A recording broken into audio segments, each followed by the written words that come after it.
Cinema మాత్రం వేరే level ఉంటుంది. అన్న ఎంట్రీకి వేస్తారు యూత్ మామూలుగా ఉంటుంది. నిజంగా పవర్ అన్న ఒక రేంజ్ లో ఉంటాడు కాబట్టి సినిమా మాత్రం వేరే లెవెల్లో ఉంటుంది. అన్న సినిమా చెడిపోతే ఆ జన్మ ధన్యం అయిపోదు కదా కర్మరా నాయనను. ఆ సినిమా చెడిపోతే కంపల్సరీ నరకానికి వెళ్తారు. ఎందుకంటే పవన్ అన్న ఇన్ని రోజులు అసెంబ్లీలో ఉంటూ సినిమాలు చేస్తూ ఒక రేంజ్ లో ఉన్నాడు కదా. ఓజీ సినిమా కూడా ఈసారి చెవట్లు పడితే ఒక్కొక్కడికి. బుక్ మై షోలో 1 గంటకే మొత్తం స్లాట్లు బుక్ అయిపోయాయి కదా. కొంతమందికి అసలు టికెట్లు లేవు. విషయం తెలుసా అసలు రాత్రి 1000 రూపాయలు పెడితే ఎవడెళ్తాడా నా సినిమా? 1000 రూపాయలు ఏడున్నాయి మన పోయినా కూడా ఈయన ఏంది డబ్బులు ఇలా విచ్చలవిడిగా ఖర్చు పెడుతుండు. ఇలాంటి వ్యక్తులు మనకు అవసరం లేదు. డబ్బు సంపాదించే వ్యక్తులు ఇప్పుడు మంత్రి ప్రజల డబ్బు ఏదో ప్రజల కోసం అయితే ఆయన నిత్యం పనిచేస్తూ ఆ రోడ్లు ఈ రోజులో అందరూ సీఎం కావాలి పిఎం కావాలని పాదయాత్రలు చేస్తారు, రోడ్డు మీద నడుస్తారు.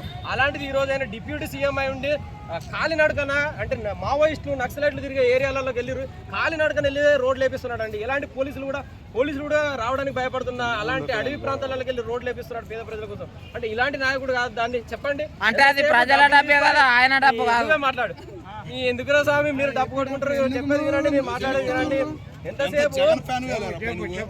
ఎంతసేపు ఓట్ల కోసం డబ్బులు ఇచ్చే నాయకులకు ఓట్లు వేయడం కాదండి. డబ్బులు ఇచ్చే నాయకులకు ఓట్లు వేస్తే మళ్ళీ ఏడుంటాం. ఈరోజు తెలంగాణలో చూస్తున్నారు అందరూ యూరియా దొరకడం లేదండి. రైతు ఇబ్బంది పడతాడు.